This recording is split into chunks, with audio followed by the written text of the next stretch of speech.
আমি বুঝলাম না, ইরানিদের কি তাহলে কোনো দেশপ্রেম নেই?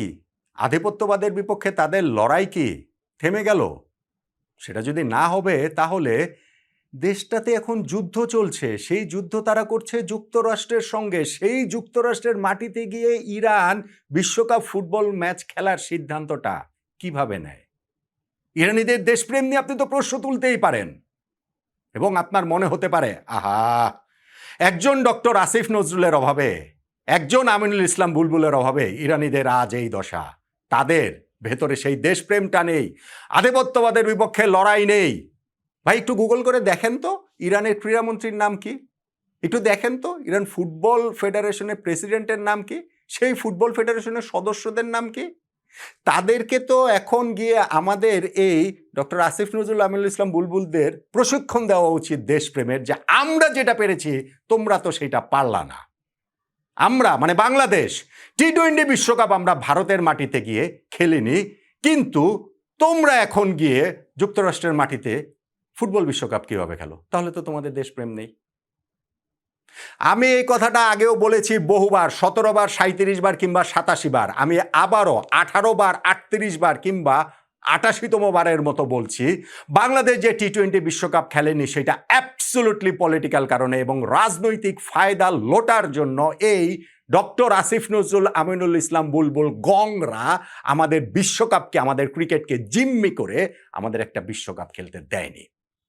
বাংলাদেশের টি-20 টিমের ক্যাপ্টেন লিটন দাস যে ইন্টারভিউটা দিয়েছেন প্রথম আলোতে, তারপরে যদি এটা নিয়ে আপনার মধ্যে কোনো অস্পষ্টতা এ পর্যন্তও থেকে থাকে, সেটা তো আসলে স্পষ্ট হয়ে যাওয়া উচিত, উচিত নয় কি? দেখেন, ইরানের উপরে একটা যুদ্ধ চাপিয়ে দেওয়া হয়েছে, অন্যায় যুদ্ধ চাপিয়ে দেওয়া হয়েছে। সেইখানটাতে একটা বর্বরচিত হামলা তারা করছে, যেইখানে যুক্তরাষ্ট্র শুধুমাত্র, ওইখানে ইরানে ব্যাপক প্রাণহানি, ব্যাপক সম্পদহানি ঘটছে। কোনোভাবেই সেটা অ্যাকসেপ্টেবল না, কোনোভাবেই সেটা মেনে নেওয়া যায় না। কিন্তু তার অর্থ কি এই যে ইরান বিশ্বকাপ ফুটবল খেলবে না? ইরান তাদের দেশটাতে বিশ্বকাপের খেলার জন্য প্র্যাকটিস ক্যাম্প পর্যন্ত করতে পারেনি। এই যুদ্ধ পরিস্থিতিতে তারা তুরস্কে গিয়ে প্র্যাকটিস ক্যাম্প করেছে।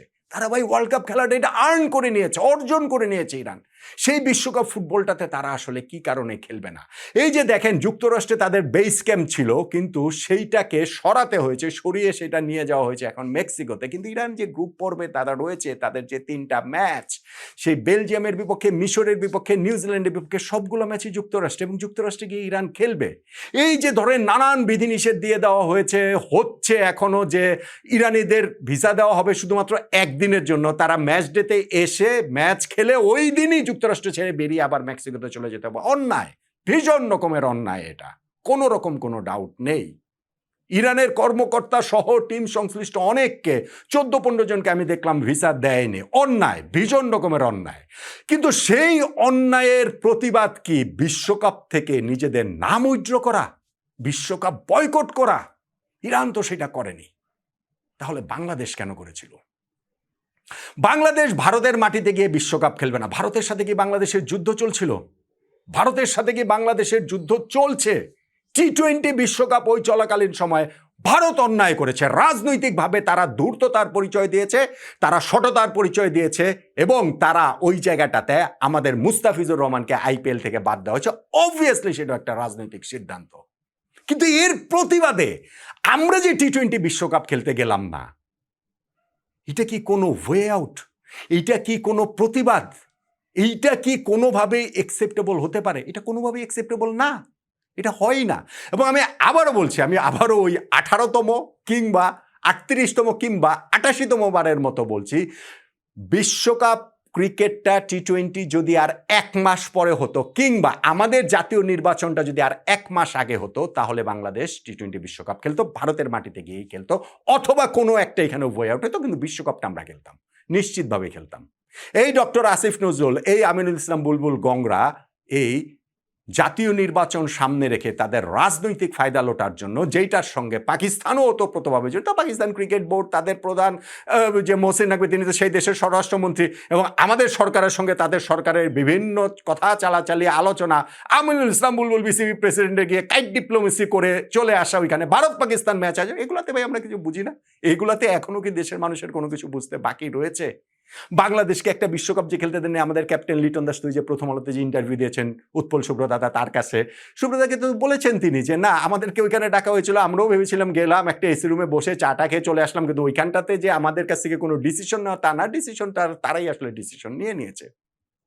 আমাদের কারো মুখ খোলার উপায় ছিল না, আমাদের ক্রিকেটারদের মুখ খোলার উপায় ছিল না। কিন্তু আমার তখনও আমি বলেছি, আমার তখনও মুখ খোলা ছিল, তখনও আমি বলেছি, প্রতিদিন বলেছি যে এই কাজটা হচ্ছে শুধুমাত্র পলিটিক্যাল রিজনে, যে কোনোভাবে এটাকে আসলে ঠেকানোটা উচিত। ঠেকানো যায়নি, ঠেকাতে যারাই এখানটাতে অল্প কিছু মানুষ যারা এই পক্ষে ছিলেন তারা সেটা ঠেকাতে পারেনি, বাংলাদেশ বিশ্বকাপটা খেলতে পারেনি। কিন্তু যে বললাম যদি আমাদের নির্বাচনটা আর 1 মাস আগে হতো কিংবা ওয়ার্ল্ড কাপটা 1 মাস পরে হতো, তাহলে বাংলাদেশ আসলে বিশ্বকাপটা এই জায়গাটাতে খেলতো। ভাই একটা প্লেন অ্যান্ড সিম্পল জিনিস, সেইটা হচ্ছে গিয়ে ইরান এবং যুক্তরাষ্ট্র এই মুহূর্তে যুদ্ধ করছে, ইরানে যুক্তরাষ্ট্র হামলা চালাচ্ছে, গত কিছুদিন ধরে কত সম্পদের ক্ষতি, কত প্রাণহানি ঘটেছে। এই অবস্থায় ইরান গিয়ে যুক্তরাষ্ট্রে বিশ্বকাপের ম্যাচ খেলছে, যুক্তরাষ্ট্রের অনেক মাস্তানি, অনেক রংবাজি, অনেক চোখ রাঙ্গানি সব কিছু উপেক্ষা করে।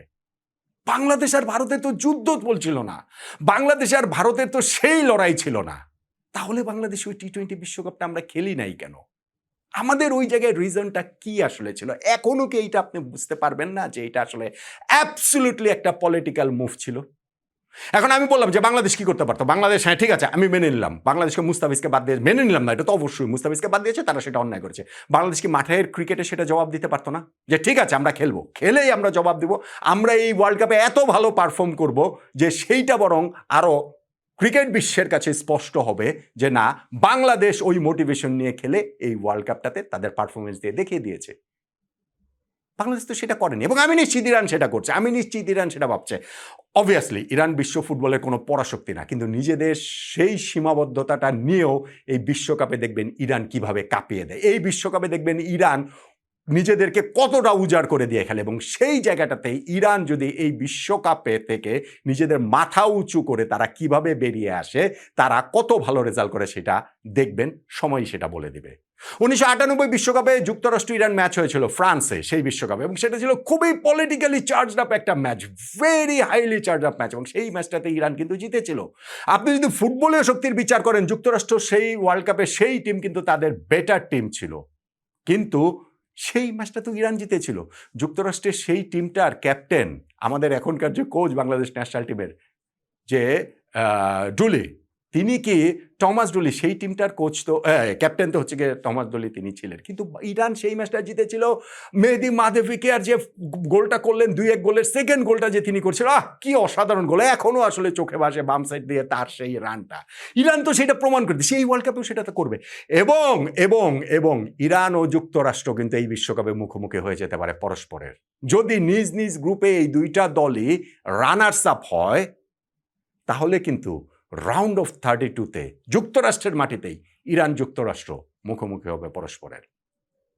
আমি জানি না ওই পর্যন্ত যুক্তরাষ্ট্র যেতে পারবে কিনা, আমি জানি না ওই পর্যন্ত ইরান যেতে পারবে কিনা, কিন্তু আমি নিশ্চিতভাবে জানি যদি ইরান যুক্তরাষ্ট্র মুখোমুখি হয় নকআউট পর্বে, সেই ম্যাচে ইরান জিতবে, ইরান জিতবেই জিতবে। কেননা ইরান এই স্পোর্টস দিয়ে ওই জবাবটা দিতে চায়, টি-20 বিশ্বকাপে বাংলাদেশ হচ্ছে কি আমরা তো খেলি নাই, আমরা তো ওইভাবে ভাবি নাই, কিন্তু ইরান সেভাবে ভাবে যে বিশ্বকাপ ফুটবলে তারা খেলছে, তারা তাদের পারফরমেন্স দিয়েই এক ধরনের একটা স্টেটমেন্ট দিতে চায়, এবং ইরান যুক্তরাষ্ট্র যদি মুখোমুখি হয় বিশ্বকাপ ফুটবলে, সেই ম্যাচটাতে অবশ্যই ইরান জিতবে বলেই আমার আন্ডারস্ট্যান্ডিং।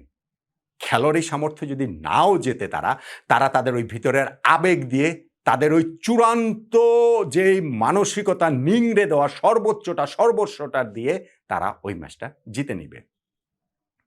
আমরা সেটা করিনি, বাংলাদেশ ক্রিকেট সেটা করেনি, কেননা বাংলাদেশ ক্রিকেটকে সেটা করতে দেওয়া হয়নি। বাংলাদেশ ক্রিকেটটাকে তারা ধ্বংস করতে চেয়েছিল, সেইটা অ্যাবসলিউটলি পলিটিক্যাল রিজনে।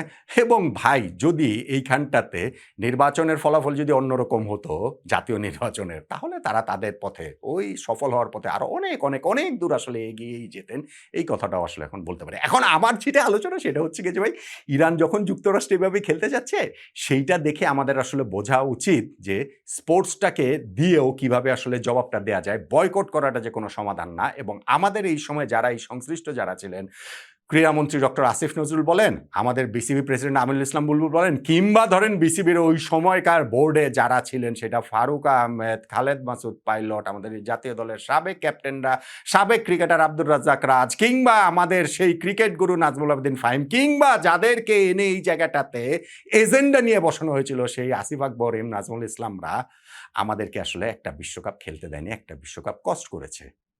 ইরান যখন যুক্তরাষ্ট্রের মাটিতে গিয়ে বিশ্বকাপ ফুটবল খেলছে, তখন ওই দুঃখটা আবারও চাগার দিয়ে উঠে গেছে যে আমরা বিশ্বকাপ ক্রিকেট, টি-20 বিশ্বকাপ ক্রিকেটটা খেলতে পারিনি। এই দুঃখটা আসলে যাবার নয়, কখনোই যাবার নয়।